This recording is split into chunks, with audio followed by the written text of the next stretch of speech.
We out here, man. Where do I even start? It's been a while. It's been a while. Um, to say that I'm trying to figure some things out would be an understatement. But such is life. Such is life. And there are so many things to talk about. I have a list here. 1, 2, 3, 4, 5, 6, 7, 8, 9, 10, 11, 12 different things on this list. Videos I intended to make and haven't. And there are more things here, even as I'm thinking about it, that I didn't put on the list, but need to be on the list as well. So we're just gonna start and kind of see how this goes, and maybe I'll chop this up later to smaller pieces. I'll probably do that because who knows how long this one's gonna be. But I'm gonna sit here. Just got back from a run, feeling a little bit sweaty. We have we have this marathon in a week, so next week by this time I will have completed a marathon. So that's excited. A little bit of foreshadowing. Um, but yeah, it's been a wild ride these last several weeks, and I don't even remember all the dates. I may or may not look that up in the moment here. We'll see. But yeah, welcome back to the channel. Welcome back to the life and times of Corey Johnson. The life lessons that I learned along the way that I uh, like logging and vlogging for my own memory's sake, because I tend to have pretty bad memory when it comes to my own experience in some regards. So I want to log this, but also because I do like sharing the things that I find beneficial to me, to others. I do feel like our experiences uh, are meant to be shared so they can benefit others, so others can learn, so we can learn from others, and so on. We are a community, so to me that's what I believe. And even as an introvert out here, I'm trying to find a way, in my own way, to uh, to do that. So let's go back. Man, it must have been 5 weeks ago now. Time flies. And this started a really busy stretch for me personally. We got the year started with gymnastics and so on, and still trying to work on school stuff, and managed to finish up my last paper, even though I haven't turned it in yet. And I still have about 3,000 pages to read. So we'll get there when we get there. But there, there was a situation that came up with the family, with my mom in particular, where it demanded my presence in Tennessee. So obviously the background, if you've been tuned into some of the videos where I've talked about my mom and our situation on this channel, um, she's going through some mental health challenges, and the family is trying to do really whatever we can to be a benefit and to help and to put ourselves in a position to best serve and help her, um, when there are situations where uh, she may not be able to make the best decisions for herself. And one of these situations resulted in us being in uh, probate court. There was a date set, and that's what we needed to be there for, to be able to speak on behalf of the family and on behalf of my mom, and just to see if we could better position ourselves to serve and to help her out. I mean, if I think back to the last time I've had a normal conversation with my mom, I don't remember. And I feel like I get to this point every time in this roller coaster of an experience where, um, when things are good, they're great. It's like, that's my mom. And then things will kind of take the downward turn, as they have with regularity over the last 15 years now. And it'll be months without uh, any kind of real communication or connection, and that's hard. It is hard knowing that you have family that you love, people that you have relationship with that you just are unable to because of what the situation is. Um, Apologies if you hear the HVAC system and the heating in the background. It's 48 degrees, so I'm not trying to live in 48 degrees down here. But anyways, this was on the schedule for a while, so I knew it was coming, and it would also kind of come at a time where things were getting interesting at work. So we had annual review the week before, and that was kind of interesting. And then we have this family thing that we need to take care of coming up the following week, and I end up packing up and going down for that, uh, while understanding that the following week after that is going to be a week of prayer at Mount Pisgah that I'm supposed to prepare for. Shout out to my guy Joey Frashino with the invite, but I'll get to that story in just a little bit. Don't want to get too far ahead of myself. So I make my way down to Tennessee and connect with my brother, my dad, my sister online. She wasn't able to make it in person, but she was able to be there online, which was good. And it was really interesting being in this court situation. I have never been in court.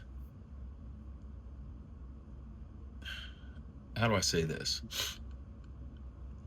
I've never been in court for a case that like legitimately required me to actually say something or do anything. Um, yes, I have been in court before. Once when there was a a ticket that I ended up getting off from because they charged me the wrong way, and so I got off on that. So my record is clean. But being out here for this, it was different. It was a different experience. It wasn't like you see on TV with the crowds of randos in the room. There was a judge, there was a bailiff, um, there were the lawyers, there was a doctor, um, and he goes through his proceedings. He's setting it up and telling us what to expect, what's going on, what are we there for, blah blah blah. We swear in.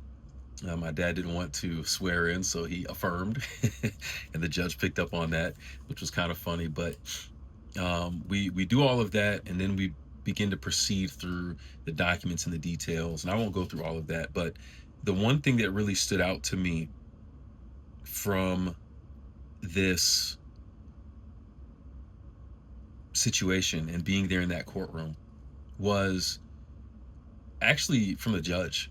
He said something that really stuck with me, and he mentioned that there are a lot of people in situations like this with family members, and the family members give up on whoever it is who's in this type of situation, and they kind of just leave them to figure it out. They don't show up in situations like this.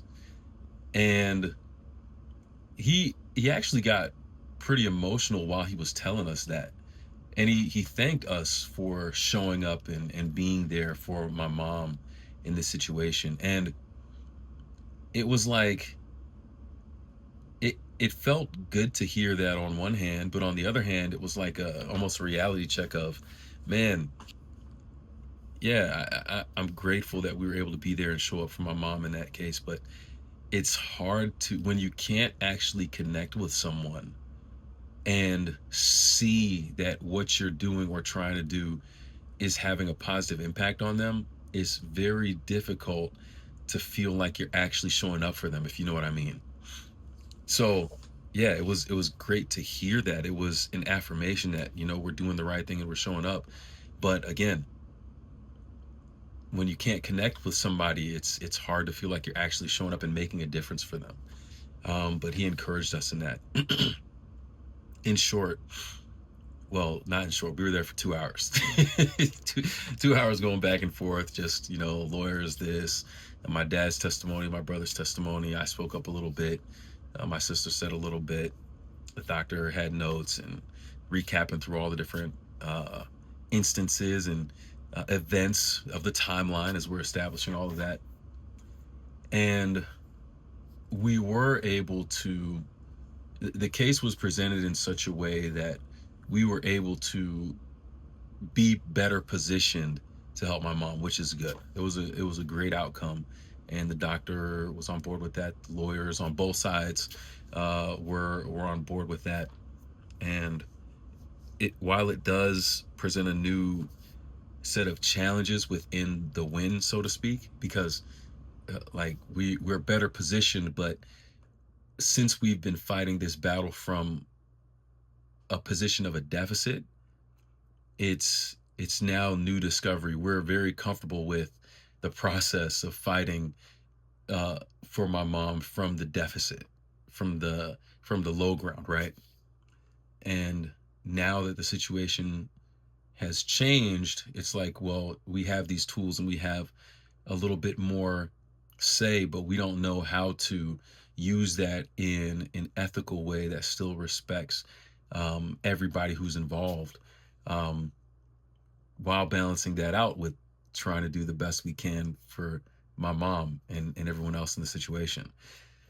So keep that in prayer. But it was a good encouragement to realize that even though we didn't feel like, and this is, I think, the biggest thing I got from this experience, even though I didn't feel like um, I'm actually doing anything. I'm back in Michigan right now, obviously, and after after the next week, I may have more to say on this topic. I will come back and speak on it a little bit more, but I think it's important for us to realize that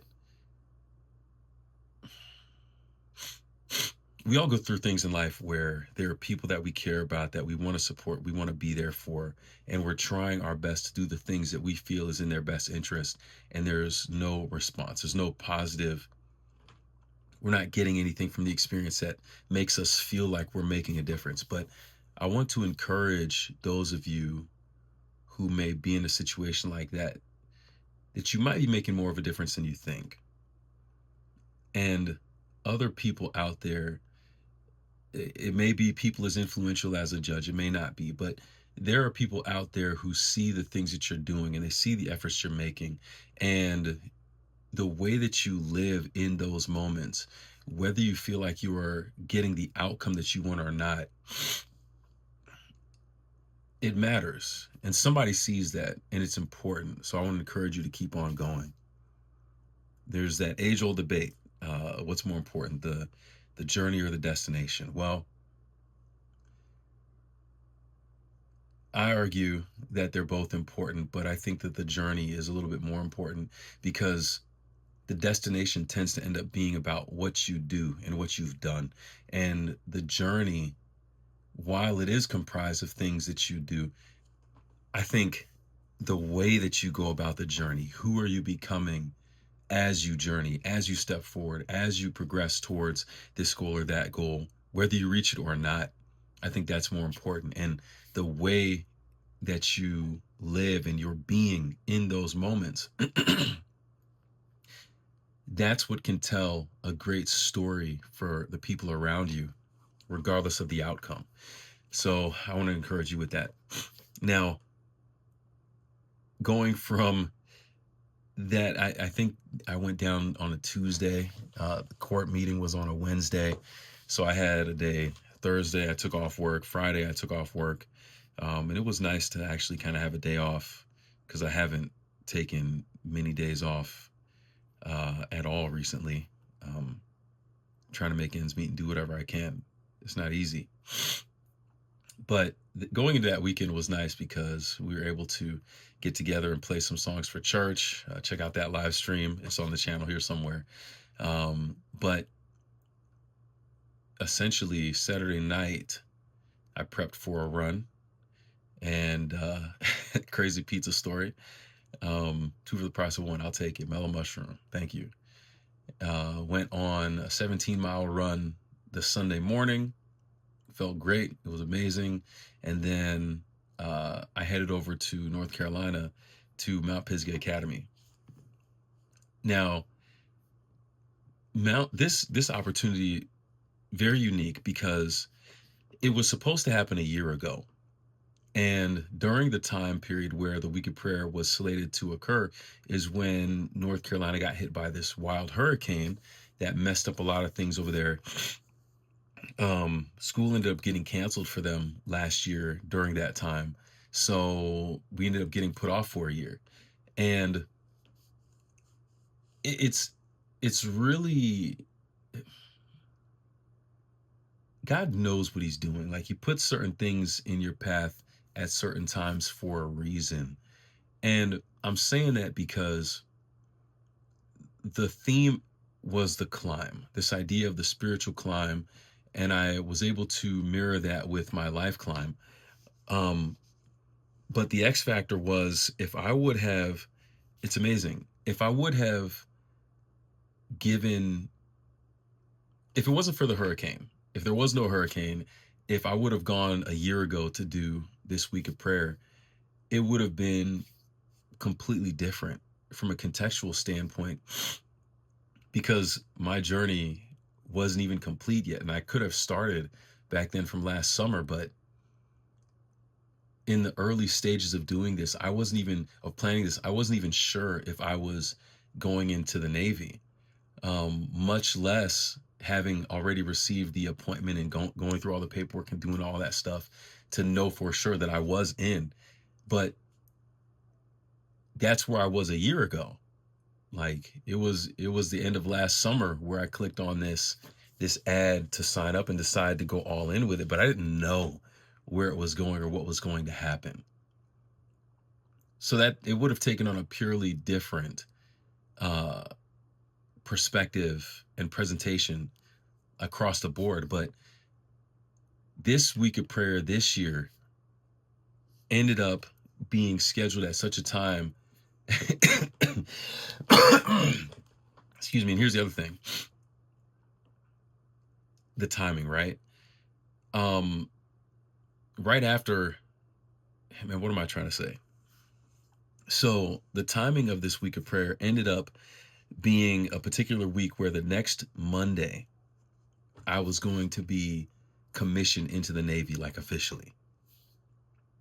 Now that's significant because it was really the next milestone that I was able to build up to through the stories that I told at Mount Pisgah Academy. And again, if it happened a year ago, none of that would have been possible. So it's amazing how God kind of works things out and makes opportunities where it doesn't really seem like there's anything really going on there. And being able to go through this week of prayer, well, let me back up. There's one other thing I'll say. I'm trying to tell two stories at once. That's why I'm a little bit discombobulated.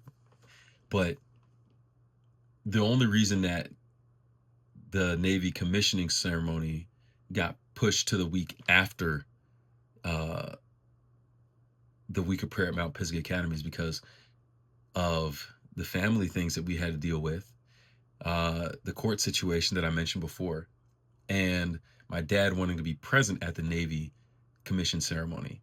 So since all those things weren't working together, it ended up being best to have that date be the date to do it. And it worked out best. Like God worked that out, even though I was trying to get it done a month earlier.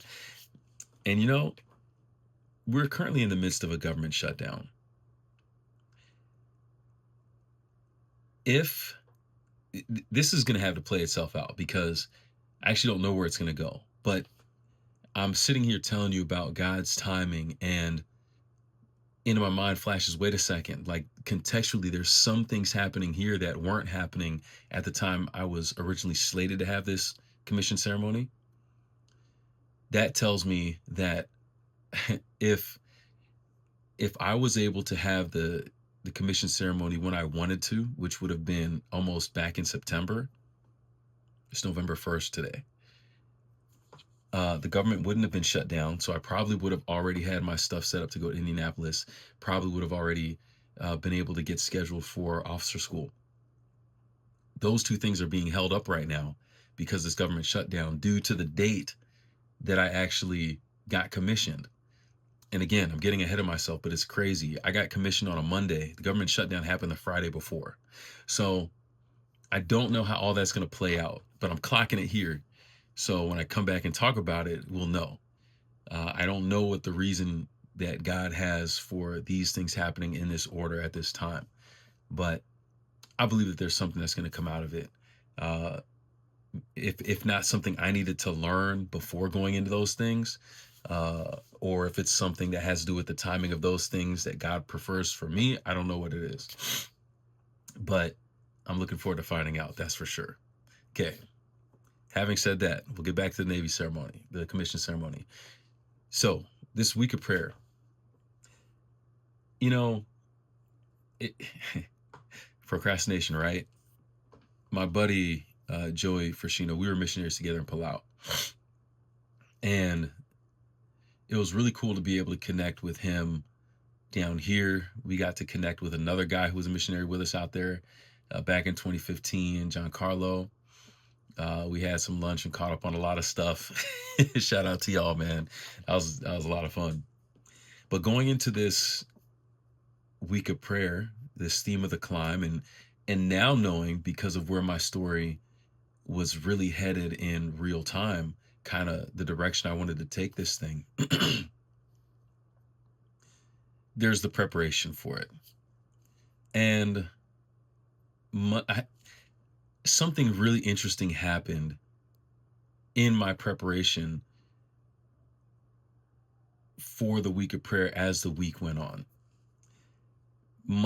Sunday, Monday, I spent hours trying to prepare and refine this opening for this week of prayer. And I remember being in the room and just working through stuff and writing and rewriting and looking up this and checking this verse right here, making sure that I had my little script together with all the right words and everything. And for all of that prep, it must have been between 8 to 10 hours that I was prepping between Sunday and Monday for this Monday night opening for this week of prayer. For all of that prep, Monday night was easily the roughest talk that I did. Like by far. If I look at and rate presentations that I've done, it wasn't a good one. To me, it wasn't a good one. Yeah, it got things started, but you wouldn't have equated the amount of work that I put in to the result of the presentation and said that those were equitable. To me, it wasn't at all. This created an issue because in my mind, it's like, well, I can either spend more time preparing so that Tuesday I'm in a better position to present. But then I had the other option, which put me in a little bit of a conflict. So being here at the academy, Mount Pisgah Academy, with these students, after the first day, it's like they're asking me to do things, and I was slated to go visit a Bible class and so on. So a few different things here and there. And I told my friend Joey that I was going to go and hang out with him in his junior and senior Bible class. And so I do that, and connecting with them was a lot of fun, but it also took time away from preparing. And the X factor is that connecting with them in that class encouraged them to ask me to engage with them in more ways than just the classroom. Throughout the week, it would end up being, hey, come watch us play volleyball. Come watch us play soccer. Come do this. Come help out with gymnastics. Go to the sophomore. Go to the freshman Bible class. Come to choir. Come to like all these different things that I end up being asked to do throughout the week. And this idea kind of pops into my mind, and it's something that I had been struggling with leading up to it. This concept of letting go. And I was like, man, I have an opportunity here to connect more with the people I hope to reach and inspire in a real way. Or I can continue to sit in my room and prepare and hope to deliver the greatest presentation ever that'll somehow like change their minds, like whatever it is, you know what I'm saying? But I there's this fork in the road moment where I can either continue to spend all this time by myself preparing and crafting the perfect word for word script, or I can build relationships with people. And I chose to build relationships with people, and I'm glad I did. I decided to let go. I decided to let go of this feeling like I need to have the perfectly crafted script to say exactly what I want in this kind of way. This is something I've always struggled with. I'm not gonna lie. Uh, People think it's so funny when I say I'm an introvert going up in front of people, but I think crafting a script that I can continue to look at and read through and know exactly word for word, it does give a sense of confidence that may not actually be there, because it's like I know I'm staying on track and I know I'm following the script, and if I prepared well enough, then I know where I start and where I end is going to be exactly where I need to. Boom, done. But when you spend more time building relationships, you don't have as much time to prepare. It's a trade-off. You can't do both. And what I saw throughout the week was literally going from having 8 to 10 hours in a day to prepare for these talks to going to having 1 to 2 hours to prepare. It was crazy. But I'm sitting here wrestling on Tuesday with this initial idea of letting go, and I'm glad that I did. I would end up spending less and less time each day preparing and more time with the students, just hanging with them and being with them. And it's amazing that when I would go and sit down to prepare, it's like, oh, this is what I'm going to talk about. And I would type a little bit, and there was still some wrestling because I still wanted to have like the perfect script. So I'm rushing to do it faster in the less time that I have. But as the week went on and on, I find myself doing more outlines and just kind of letting it flow, as opposed to being married to the script and having to say things word for word. And the irony is, because of the relationships that I was spending time building with them, it made them more open to what I had to say. Building a relationship with them had a much bigger impact on the perfectly crafted statement or line or phrase. The relationship is what made the connection stronger, not the script. And this idea of letting go, it isn't just something that I needed to experience here when it comes to preparing to speak. And especially because I want to represent Christ well. I had kind of boxed myself into this. It needs to be the perfect line for line, precept upon precept. Like, it has to be like that. And it doesn't. Because if you spend more time connecting with people and you spend more time relating to them, they understand your language better. The more that you connect with people, the easier it is to communicate with them. So whether I had the most perfect script of all time without any relationship, it only would have gone so far, and it would have sounded good, and I would have felt like I made a great presentation. But what does that matter if I'm not actually connecting with anyone?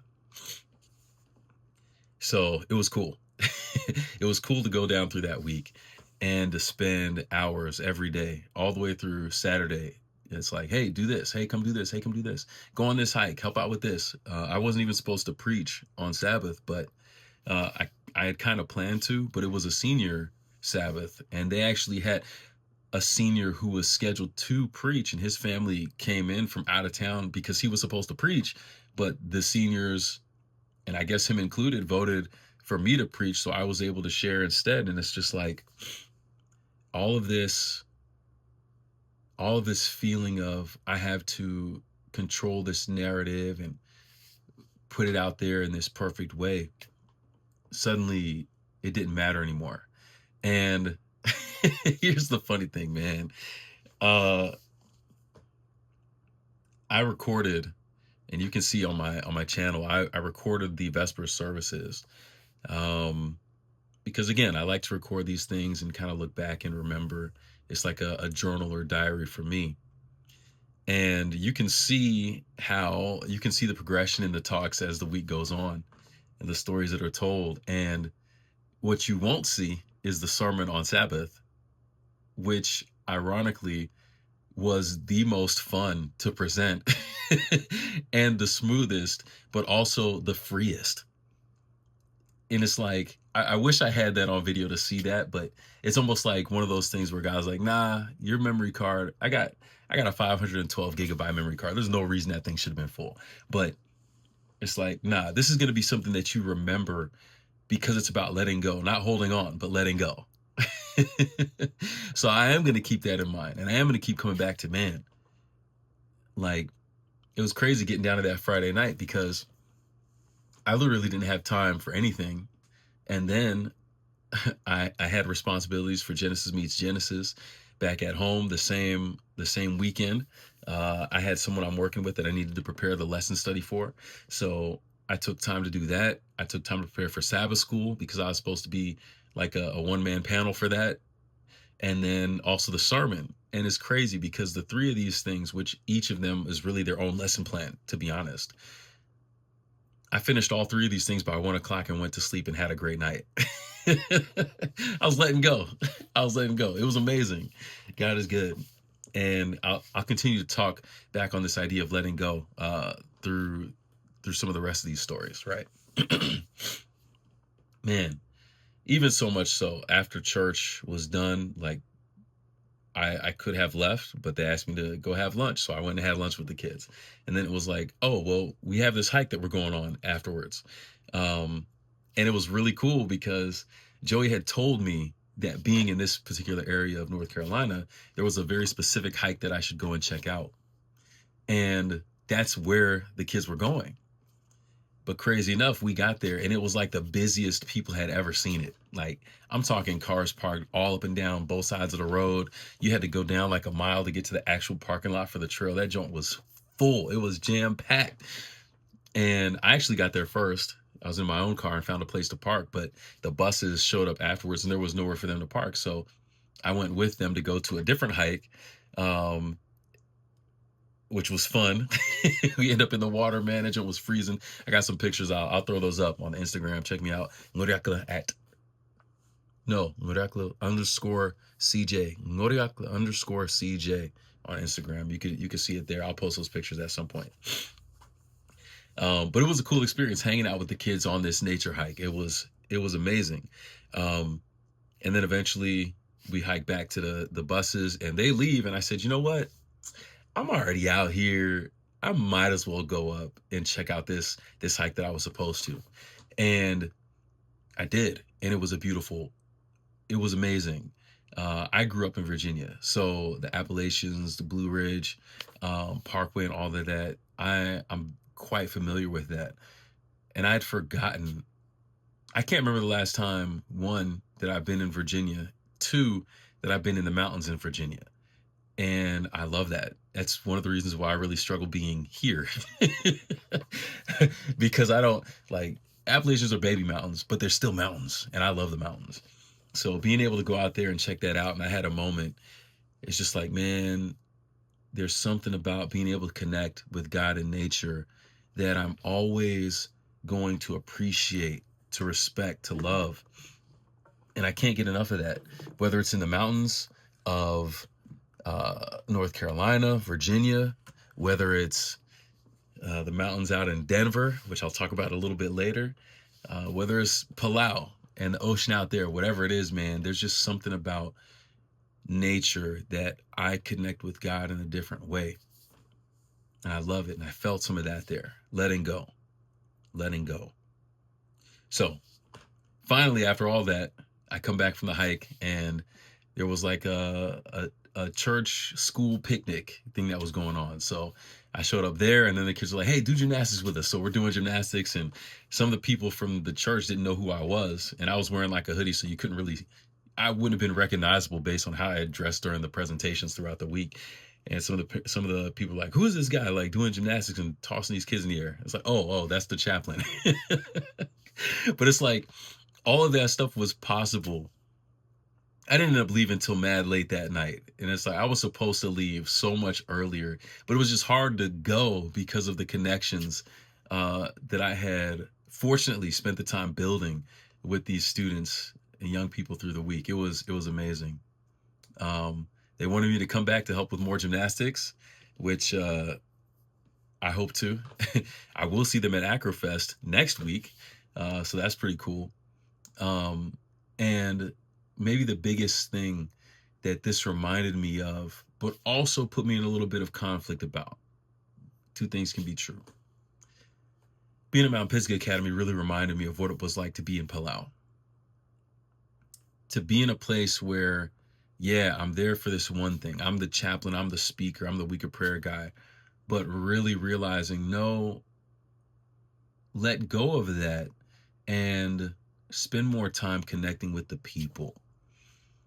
That's the exact same thing that made my experience in Palau something I'll never forget. And it's the thing I was able to tap into here after a time period where I haven't done anything like that really in a few years, to remind myself, man, this is the thing that I love to do. Engaging with people like this. Sure, I might be there as the chaplain. I might be there for this particular reason, but really it's about connecting with people. And I love that. I miss that. And I cannot lie. It raised questions about, well, shoot, if I'm going into the military, if I want to have the opportunity to really connect with people, I can't do that in a reserve role. It has to be active duty. So stay tuned on that. Stay tuned on that. After leaving Saturday night from Mount Pisgah, I went back to Chattanooga, and the next day I opted not to go for a run, which is a good thing. It was a ways to get up to Ohio, but I had to pick up my dad from down there first. So we hook up and we end up going up the road on the Sunday with this Navy commission ceremony being on the Monday. And that was absolutely legit. Oh man. Yo, we out here, man. It's like sometimes you forget how far you've come. And sometimes because you aren't able to take the next step, like I mentioned, government shutdown and all that, sometimes you forget that you're actually living in these moments of things that you wished for and dreamed for and worked towards, because it's on pause in the moment. And being reminded of that definitely puts a smile on my face. And it's like, oh man, you out here, you doing a little something.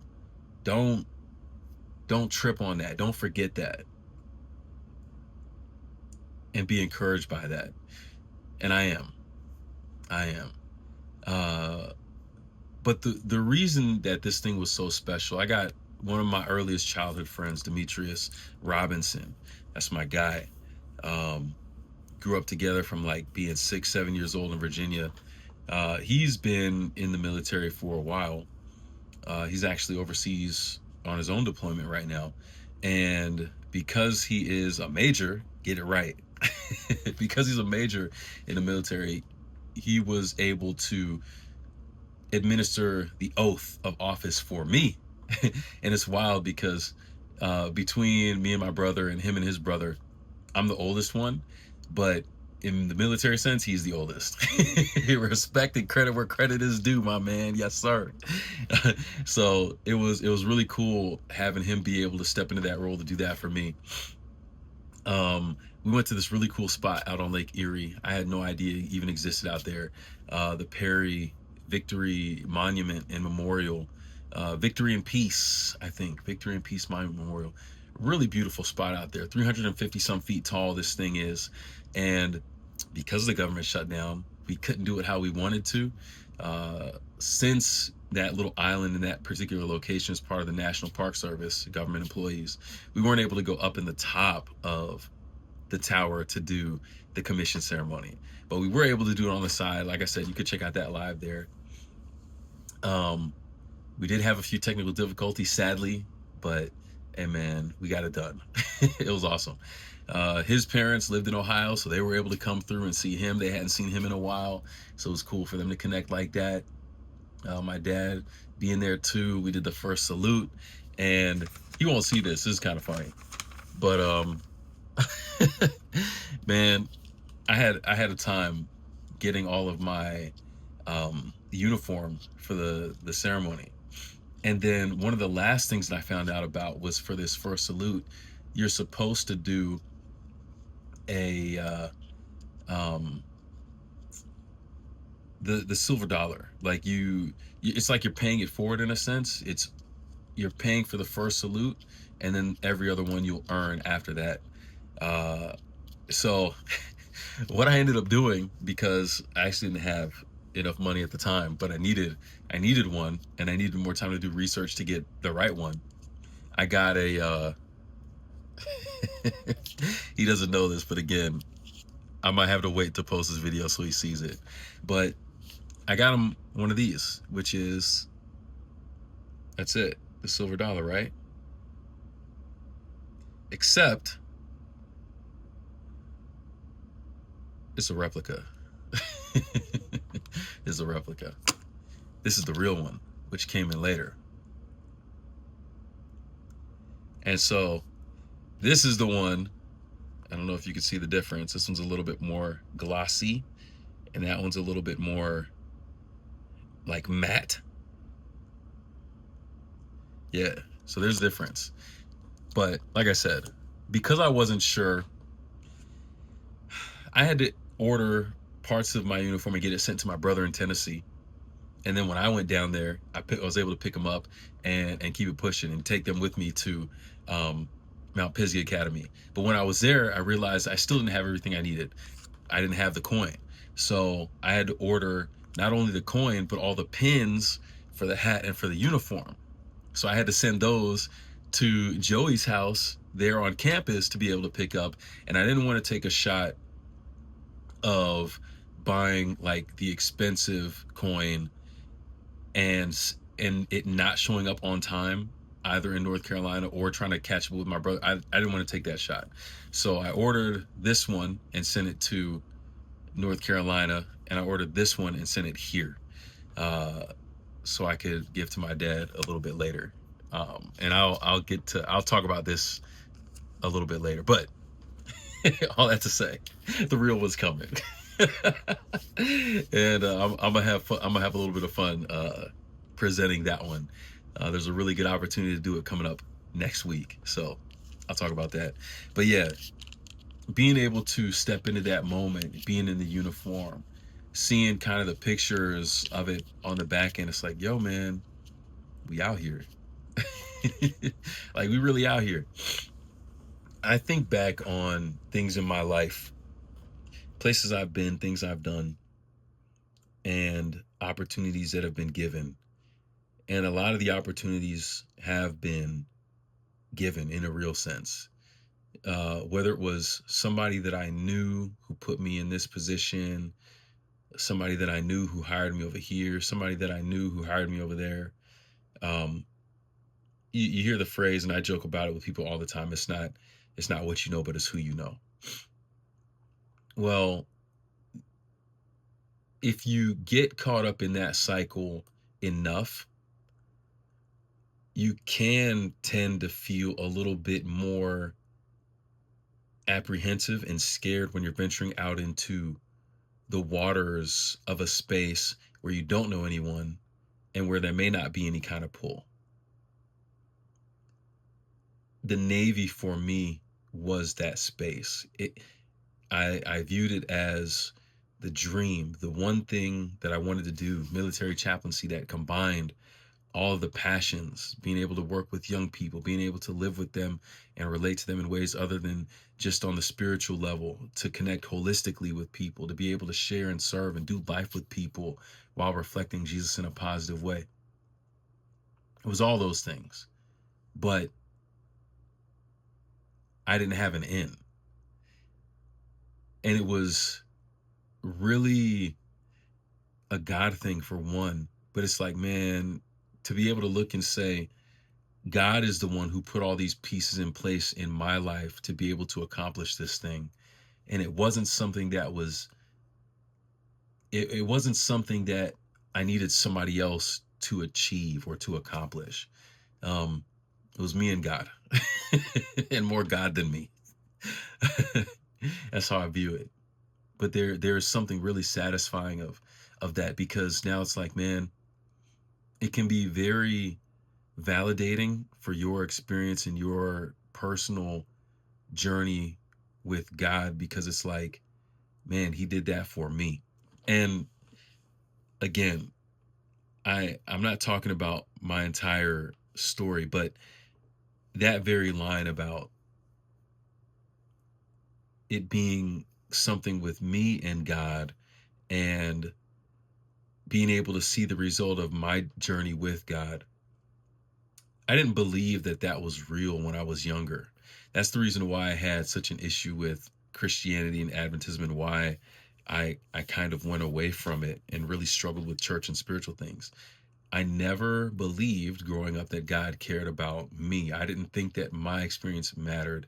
Um, I didn't see the value in trying to do or become anything, because I didn't think I ever saw God come through for me. I never thought that he would come through for me.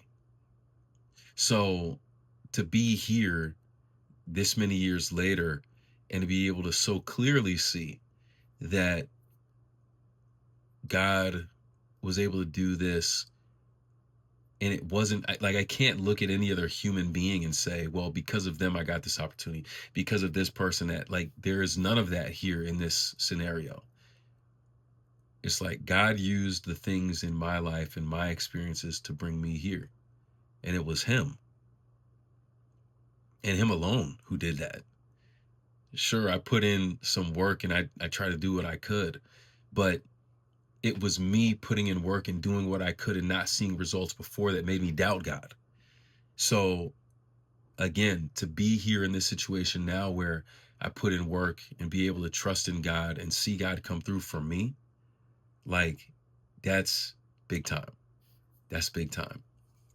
And the Navy commissioning ceremony reminded me of that. This journey reminds me that God is here for me, like Corey Johnson, Ngodiaka Corey Johnson. Yes, he's here for me. And I love that.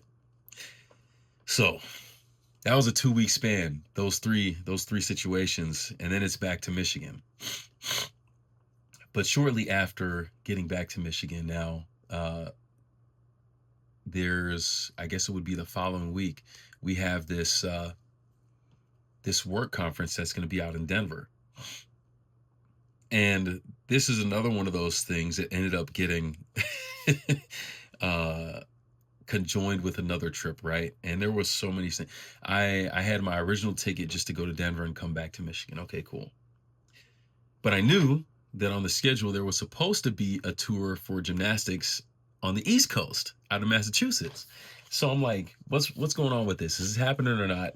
And finally, when I get the confirmation, I have to change my booking for the Denver trip to make sure I can get out to Denver, and then from Denver go all the way to Massachusetts.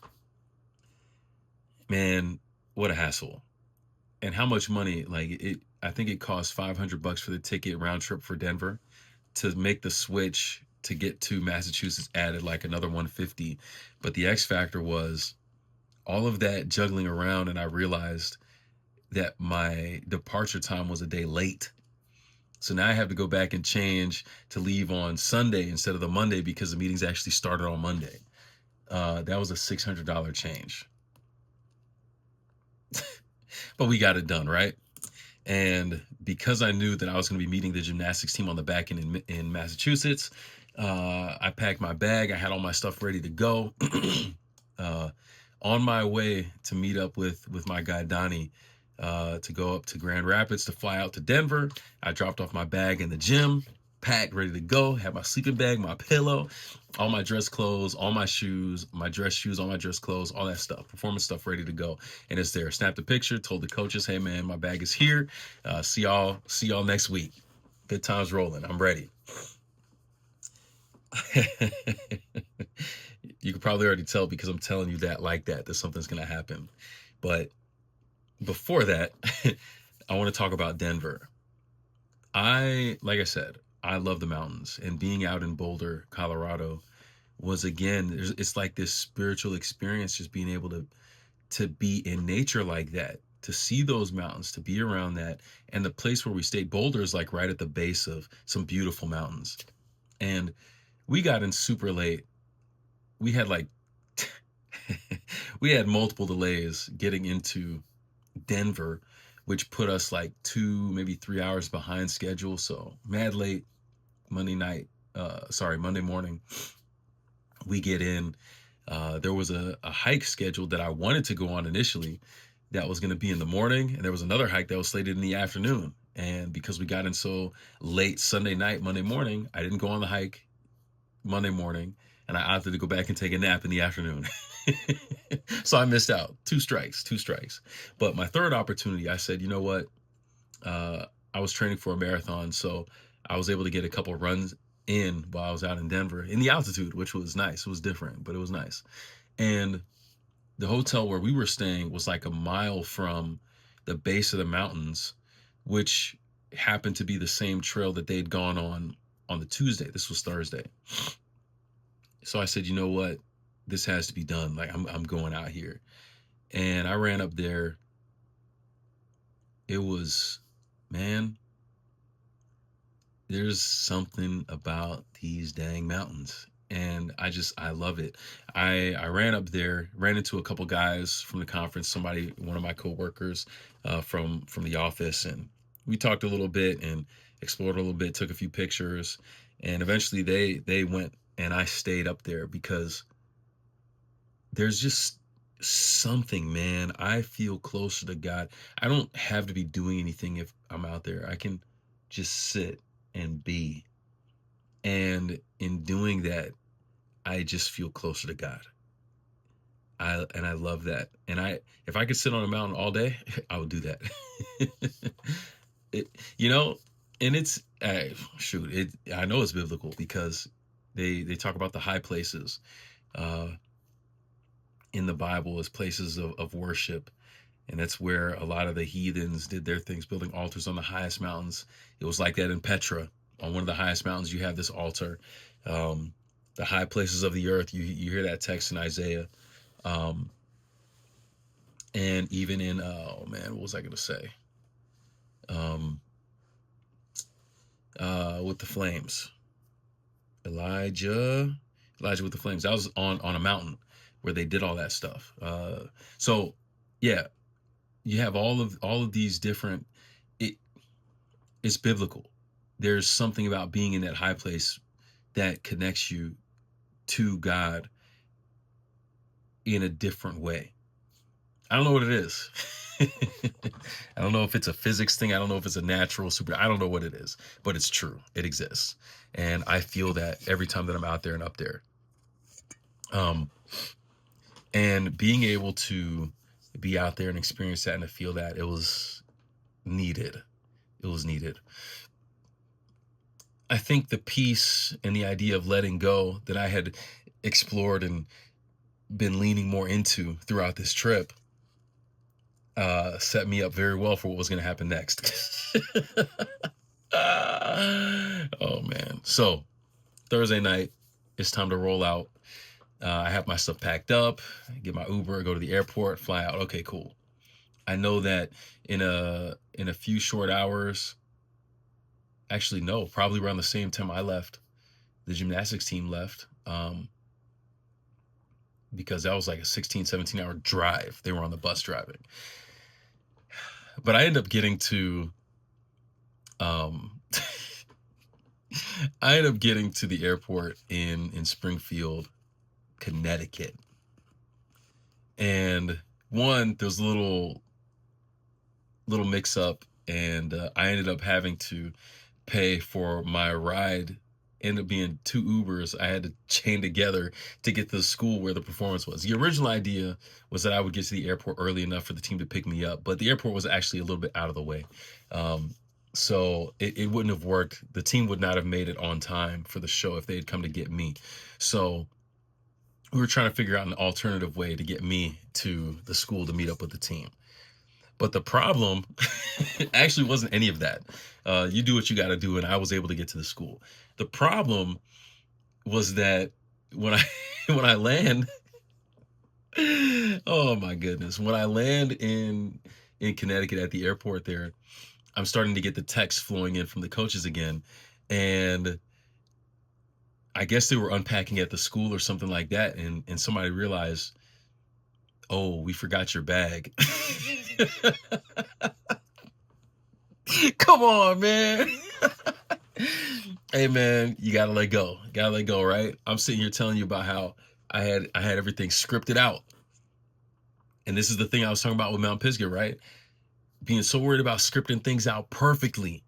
I got my bag packed. I got everything that I need, like down to the shoes, down to the shoelaces, down to the athletic tape, down to the scissors. I had everything I needed in that bag, ready to go. And it's back in Michigan, and I'm over here on the East Coast. But I had just learned this thing about letting go. I'm not gonna lie. When I first heard that, I was pissed off. I can't lie, man. I was hot for a moment. I was like, oh my goodness, man. How in the world? And to be fair, uh, there was some mug activity going on when the team was trying to leave the school from some folks. They will never watch this video, but they definitely know who they are. Mugs, absolute mugs. Giving the team a hard time and stuff. So all that drama and all that nonsense that they had to deal with, sure, I could see how you could forget this bag that isn't really connected to anybody who's actually physically there. So I'll give you that one. I'll give you that one. But I think the funny part was that even in the letting go, like God still came through. Fortunately, and here's the pro tip: if you're chaining multiple trips together, keep your underwear with you. keep all your underwear with you for the entire trip. All right. And that's what I did. So I had fresh drawers I had with me in my own suitcase. So even though I didn't have my performance stuff, even though I didn't have any dress clothes, I still at least had clean undergarments. And the crazy thing was, I had brought a few pairs of shorts with me to Denver. The one pair of shorts that I didn't wear was a black pair of shorts. So they were still clean, and it turns out that we were performing in black shorts. So I had my own pair of shorts, which is great because I don't like using other people's shorts. But I had my own pair of shorts that I could use for the performances. Not only that, but we have a black t-shirt. One of the shirts that we were using for a particular routine, I had packed it with me to Denver again. I actually didn't know that we were using that particular shirt for the routine. I brought it with me intending to wear it in Denver, but I didn't. So it was clean, and I was able to use that shirt for the routines I needed to use it for in Massachusetts. So my jeans did get some work. I'm not gonna lie. Those jeans got like 5-6 days worth of work. Those jeans went from meetings to conference space to the dance floor to Vespers to church to touring Boston. Those jeans, man. Shout out to those jeans. Levi's. Shout out to y'all. they got work. But you know, it all worked out. But yo, man, letting go. I was having this opportunity to, in real time, a couple weeks removed from this experience at Mount Pisgah Academy, just continue letting go. And I think that ultimately it's building me up to something else that I'll get to a little bit later in this video. Now, what was really cool about the Denver trip was the last kind of the keynote that we had was presented by this guy named Aron Ralston. And if the name doesn't ring a bell, he is the guy who had to cut off his own arm from rock climbing, 127 hours. So getting to meet him, to speak with him personally outside of just the conference piece was amazing to hear his story. And in short, I won't like tell the whole thing here. If you know the story, you know, and if not, you can check out the other videos that I recorded kind of talking about this. But in short, something that most of us would look like as this object that absolutely wrecked his life, this boulder that fell down and trapped his arm in the rock there. he looks at as a blessing because of what it gave him. And that imagery and that thought process is just like ingrained in my mind right now. Like I could look at the family situation with that lens. I could look at my bag being left in Michigan through this lens. I could use getting delayed uh for hours trying to get to Denver in that lens. There are so many different things I could look at in this lens. And it's helpful because the context that it gives and just the perspective shift, I think it's a necessary one. Um, in Sabbath school last week, we talked about bad things, and it's not like God is causing bad things to happen and then, giving us, like, making it be that there's no coincidence, like all this stuff happened for a reason. No, there's bad things that happen because bad things happen because we live in a sinful world. But with the right perspective, we can see that there's a positive thing that can come out of that's a God thing. And letting go and being able to experience that, it's part of that. Being able to see a boulder as a blessing is part of that. And that's something that's really stuck with me. There were a lot of people really emotional after his talk. I went up with a couple of my friends and coworkers to talk with him about him, just to let him know, like, man, what he's talking about and what he's experiencing, it hits deep. It really hits deep. And it matters. Those types of perspectives matter. And being able to see somebody who has gone through what he has gone through and become what he has become, it's like he has gained something. And the way that he's living is proving that. It's amazing.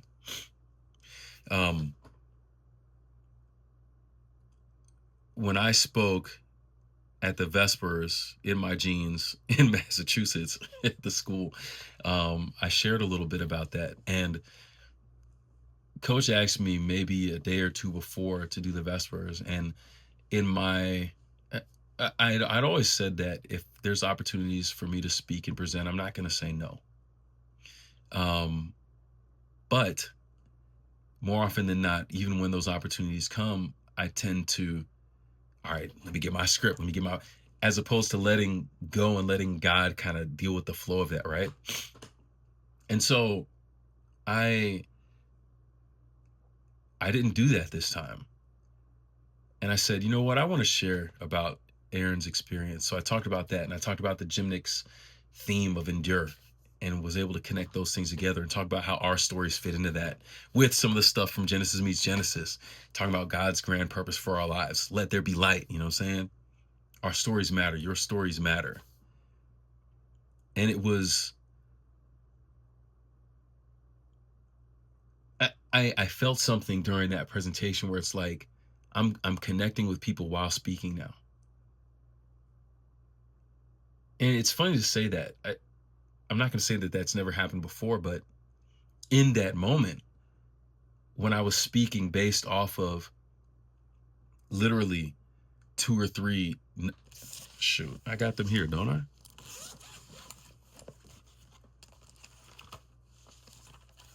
Usually I have this script. This was my script. these two little notes, man, one side each. So really I could have gone with a single sheet front and back. But these are my notes. That's it. I said, let go, let God. And I felt like I was able to really connect with people while speaking. And it's amazing. It's different. It's new for me, but I like it. I really like it. It's less stress because it's not about me trying to craft the perfect message, but it's about connecting with people and letting God do the rest, which is amazing. So I was able to experience letting go again in terms of presenting this talk, but also because I had to let go of this bag that was left in Michigan. So that was what it was. On the Sabbath, the pastor gave a sermon that was centered on this idea that spoke to me because of the Navy, but also because of the mission and kind of my orientation towards this idea. The topic was in, not of, but for. In, not of, but for. And he started with this illustration about a boat. He said, picture a boat. And it's like you have, for all the different types of boats that we can see and that we know of, they're all designed to be on the water in some capacity, shape, or form. They're designed to be on the water. They don't function well if they're filled with the water, but they're out in the water, right? And it's like there's that statement: a ship in harbor is safe, but that's not what it's built for. And he compared us to the boats. We're in the water. We're not filled with water, but we're in it for a very particular purpose. And I love that, because when it comes to Christians, this bubble mentality, it's something that I struggled with growing up, where it felt like we were supposed to be in this bubble, isolated in this bubble. And you have this really weird view of people who are not in the bubble, but go ye therefore and teach all nations. Like it didn't add up for me. So I love that illustration. I love that symbolism. I had just watched a video on naval aircraft carriers. So when he asked us to picture a boat, that's what I pictured, a Navy aircraft carrier. Those joints are legit. They're legit. Hope to be on one, serving one day. But yeah, light and mission, man, amazing. Continuing on down, one of the areas really where it comes to letting go, we were able to make it back from that trip, and now I'm in between having this few weeks of kind of downtime before the next trip coming up that I'll talk about here in a little bit. But I had the opportunity to reflect on like relationships and just life in general, and how this concept of letting go can be even more beneficial. When I think of the ladies and relationship and kind of what I want from my own experience, there's a lot of letting go that I need to do there. I have ideas and expectations and desires along those lines, and it's very easy for us, I would say, guys and girls, it's very easy for us to feel like the way that we want it to be is the way that it has to be. But are we trying to control the script? Are we trying to write the perfect script? Or are we trying to lean into letting go and letting God? So this theme, like this is where my mind is at right now. And that's why I'm sitting here an hour into this video talking about all of this stuff, because it all adds up. I couldn't sit on it any longer. I had to get back in the game. But it's important to think of, because we do tend to have these expectations that this is what it needs to be, this is the only way it can be, and we get stuck there. But the question is, by me trying to stick so close to this script and trying to design this picture perfect script that says everything in exactly the right way, am I missing out on the actual connecting with people? Mount Pisgah Academy. Could I really be spending all this time preparing and trying to craft this perfect narrative and situation and miss out on the beauty of actually connecting with people? I think so. I think I have to be honest about that. I think so. And I say all of that to say, when it comes to relationships and those types of things, and kind of my expectations towards my own desires and things in life, like I need to let go a little bit more. Personally, on a spiritual level, it's been both a struggle. Letting go is not easy, right? But it's much harder to do if you aren't actually connecting with the person you need to let go for the sake of. And with the weirdness of my schedule coming back from the Denver and Massachusetts trip, it's like I'm all over the place trying to do a whole lot of stuff. And the thing that gets crowded out of that a lot of the times is the spirituality piece. So I'm trying to let go and let God, but I'm not actually letting God because I'm not connecting with God. So how can I let go on one hand and let God, but I'm not connecting with God to be able to see where it is that he's even leading? Like, that doesn't work. Um, so something that I kind of admitted, I guess it's something that I'd always known and really struggled with. I'm not a good prayer. I don't feel personally like I'm a good, some people, like, they just have all the words. Maybe it comes to being an introvert, I don't know. But some people have all the words and they can go on and they can they can pray beautifully. I struggle with that. And as is the case in for many people, you struggle with something, you just don't do it. And it's like, I had to realize, man, if I'm going to get better at this, I have to do it more. I have to force myself to do it more. So that was my wrestling this week. I bought a knee pad so I can kneel down when I wake up in the morning and before I go to bed and pray. And it's been good. It's been good because my mind, it's like I said, when you are more connected with the person you're letting go for the sake of, it becomes easier to let go.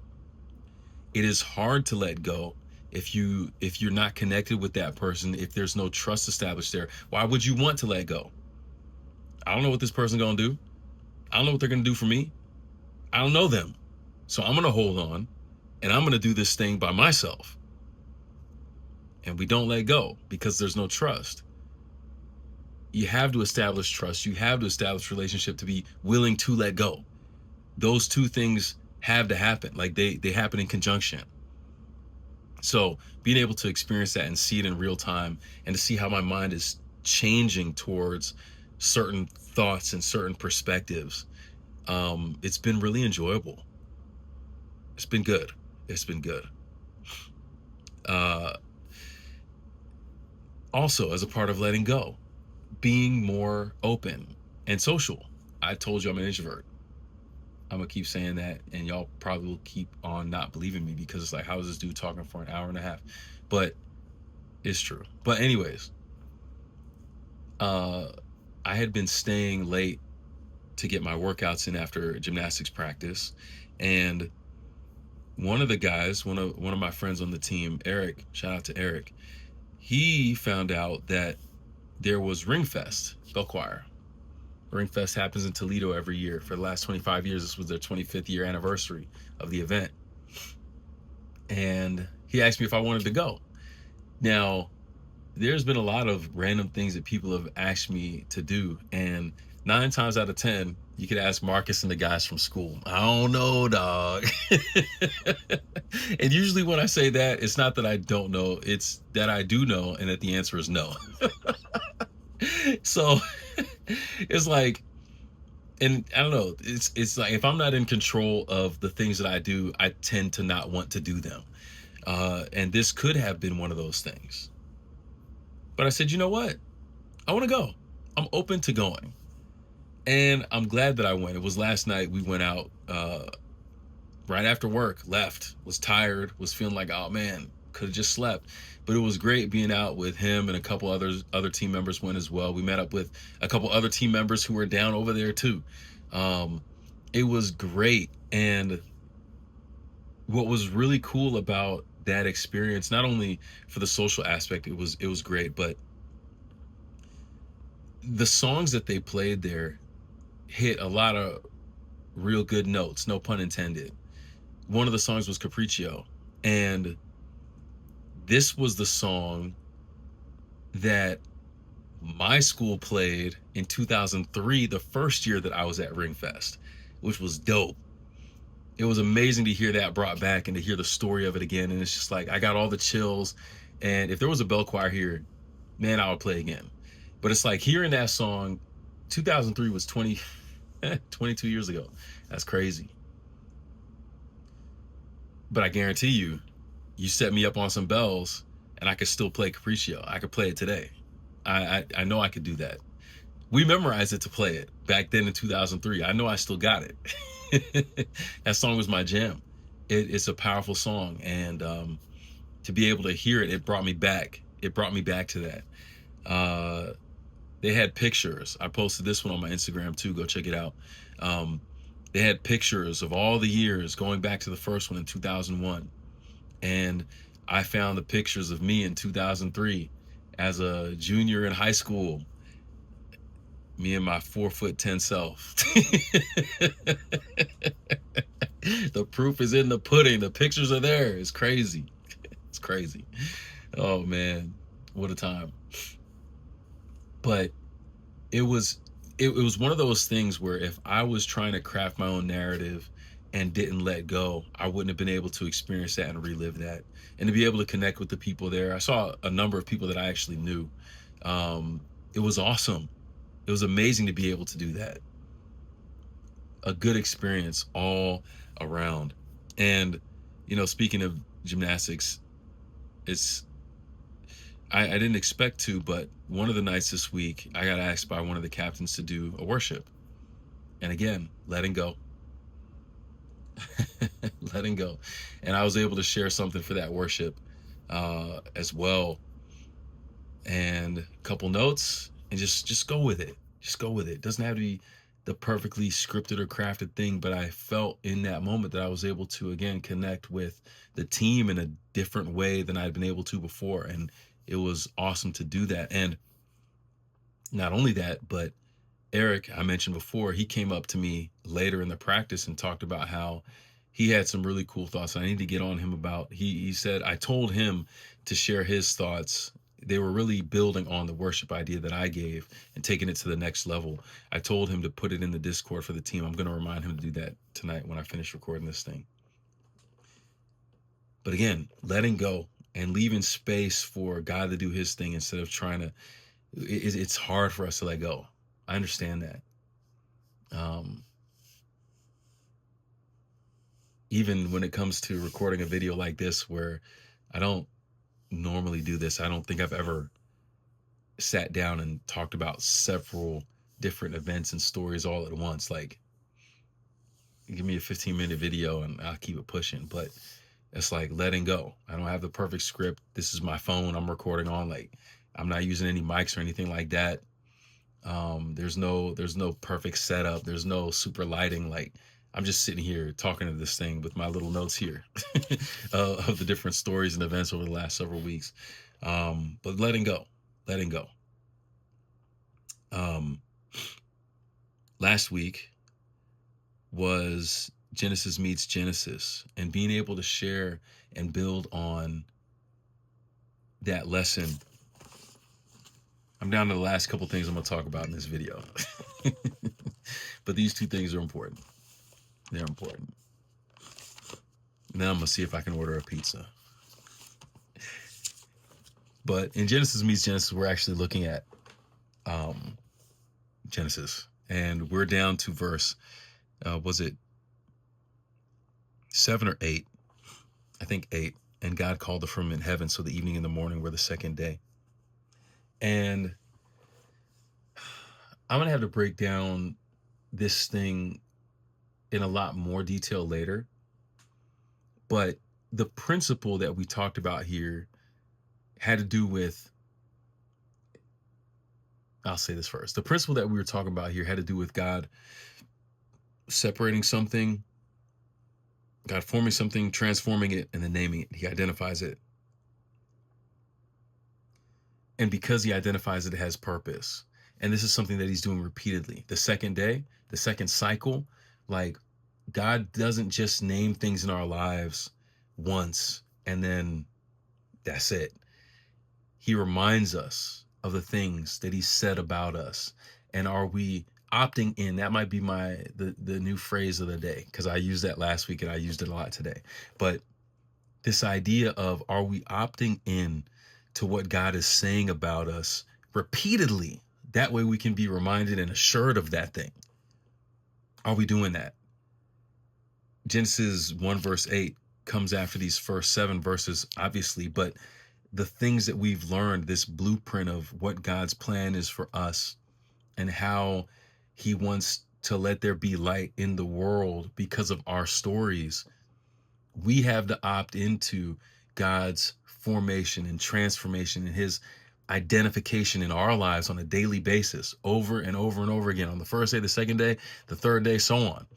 We have to keep opting into that, because it's in those experiences that we get to show the world the light of the world, because of what God is doing for us. Snapshot, I gave that to you in like 2 minutes, but hey man, it gets deep. It gets deep. And when you think about how Israel would have responded, hearing this stuff in real time, we look at Genesis as a historical narrative. I'm not getting off that soapbox. We look at it as a historical narrative, and because of that, we miss the beauty of what it would have meant for Israel in these moments.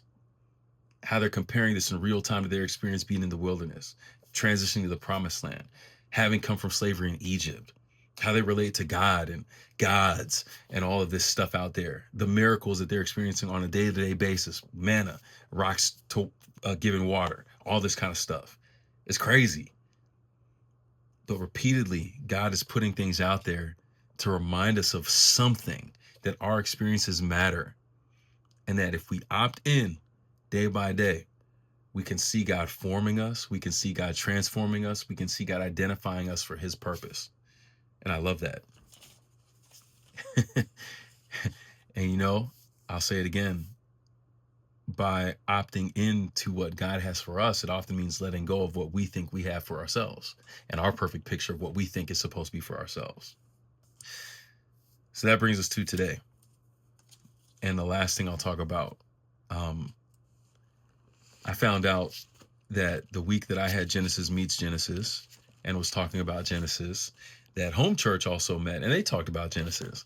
So I'm gonna have to get a recap on that and kind of see where they went with that. It would have been really interesting to see how closely the things we talked about might have connected. But today, for Home Church, we were actually looking at the book of Matthew, chapter 16, and these last few verses of chapter 16, 21 through 28.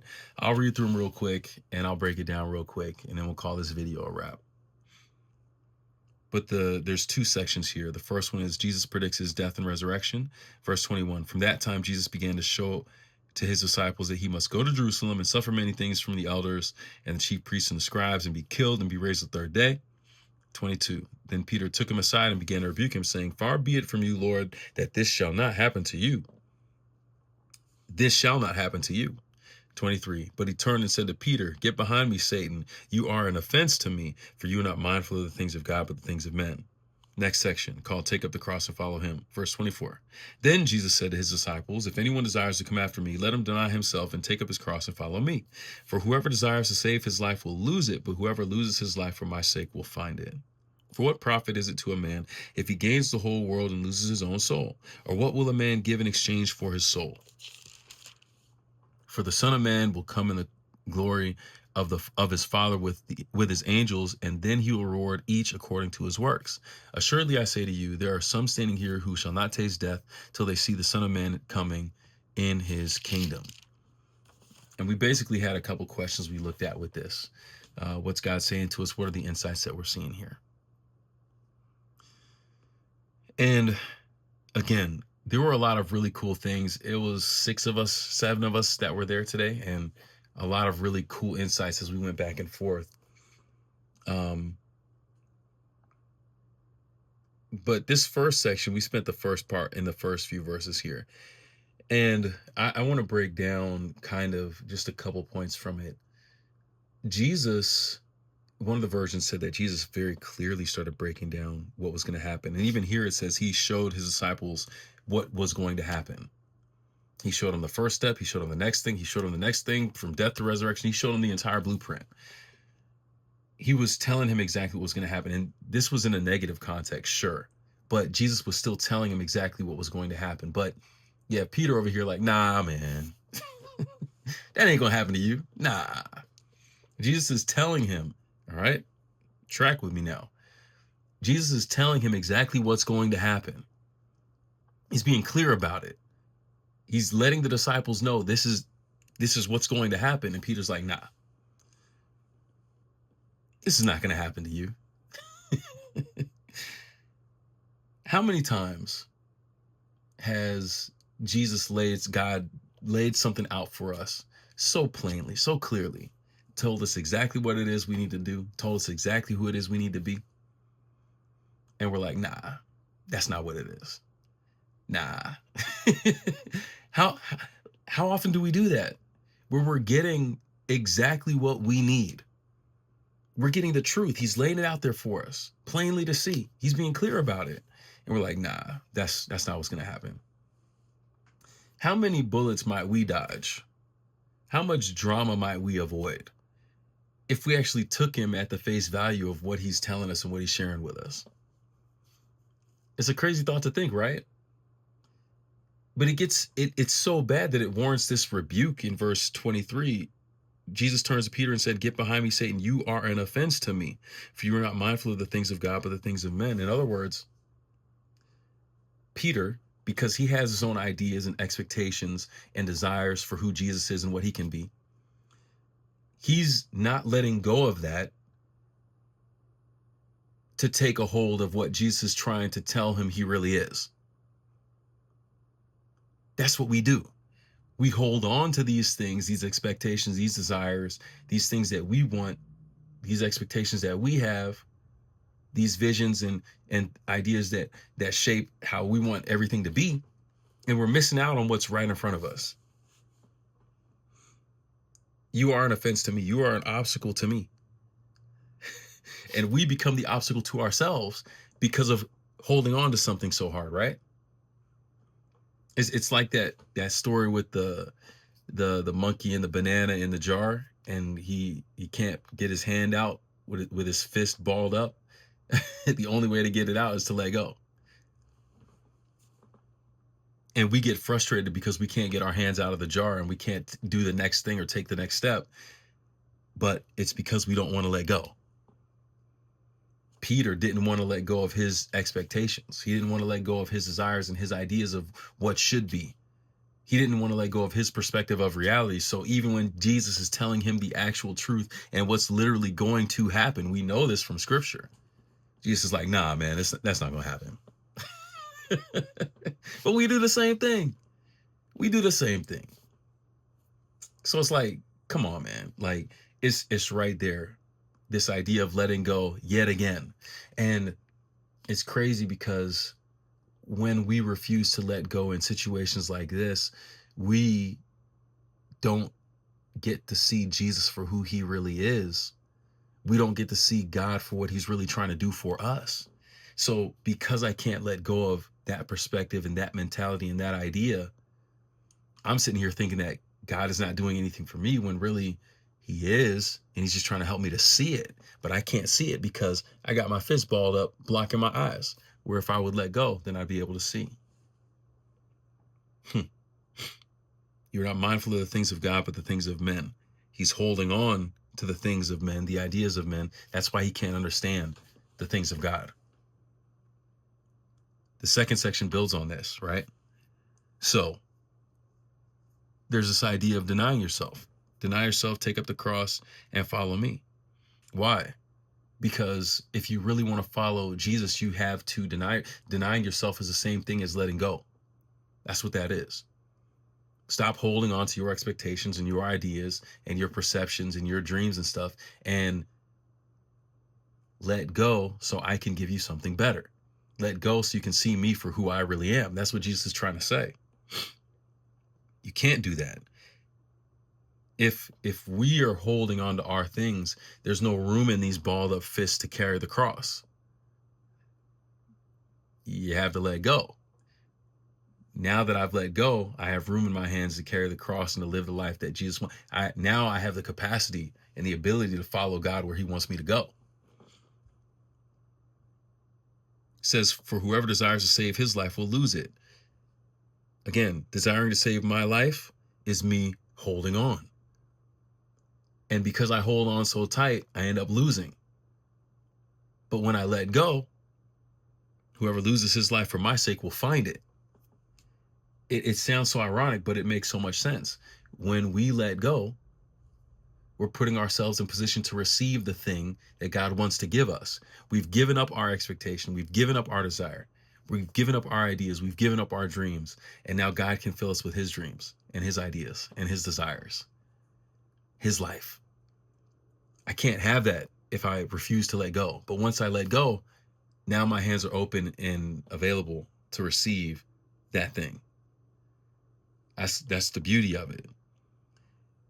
But he builds on it, right? For what is a profit of man to gain the whole world but lose his soul? Because you can gain all of that, but in holding on so tight, you end up losing your soul. The one thing that matters more than anything else, your soul, your eternal destiny. That's what it comes down to. What will a man give in exchange for his soul? Most people would give anything. But most people don't want to let go either. So God is trying to say, deny yourself, open your hands, let go. Because by letting go, this is how you put yourself in a position to do the best thing you can for your soul. That's what God is trying to say. And to the point of before, verses 27 and 28 here to wrap it up. For the Son of Man will come in the glory of his Father with his angels, and then he will reward each according to his works. Assuredly, I say to you, there are some standing who will not taste death till they see the Son of Man coming in his kingdom. Unless we let go, we're never going to be able to see Jesus for who he really is and all that he really is. So all of these things, they build on each other, right? We want to hold on to our things. They block us from seeing the plain truth of what God is trying to tell us. We have to deny ourselves to be able and capable to take in the life that God has for us. By doing that, it's the only way that we can save our lives, by letting go of what we think our life is supposed to be. And in so doing, and taking on Christ's life, this is how we get to see Jesus for who he really is and for all that he really is. We can't do that if we don't let go. And it's not metaphorical. It's a real thing that we experience, that we struggle with, not just in the spiritual sense, but in the physical sense and in real life, in the practical sense. How many things are we holding on to? How many things are there that we need to let go of? There are so many things that we hold on to. There are so many things that we hold on to, even things that may have already let go of us. There are things that we hold on to that end up just doing ourselves harm. They're not a benefit to us, but we hold on because it's my script and it has to be written this way. And it has to, the dream is supposed to be like this. Let go. Let go and let God. Common phrase. Can't tell you how many years I heard it. It wasn't until these past few weeks where I processed it in any kind of deeper capacity. It's wild. But hey, it's time to get some food. I might still be able to get this pizza. I'm gonna upload this whole video and then I'll chop it up in the stories later. All 10 of them, 12, 13 of them, whatever it is. But yeah, more things to come. There was something I was gonna say because, I finished with that. We have Acrofest coming up next week. And what's awesome about that, as I said before, I'll be able to see Mount Pisgah Academy. They have a gymnastics team. They've been practicing. They've been putting into work. I'll be able to see them down there, which is legit. I'll be able to catch up with my family, which is legit. And I'll be able to deliver this, which will be legit. And you'll see how it ends up being delivered. It will be a treat, I promise you. But I'll leave it at that. I don't want to spoil too much. I don't want to script it too much. You know what I'm saying? I'm going to let it go. So, hey, we out here. We out. You made it through this. You're a champ. Look forward to seeing you in more videos. Look forward to actually recording more videos. Thanks for liking, subscribing, and supporting. Appreciate you. We out here. We out. Peace.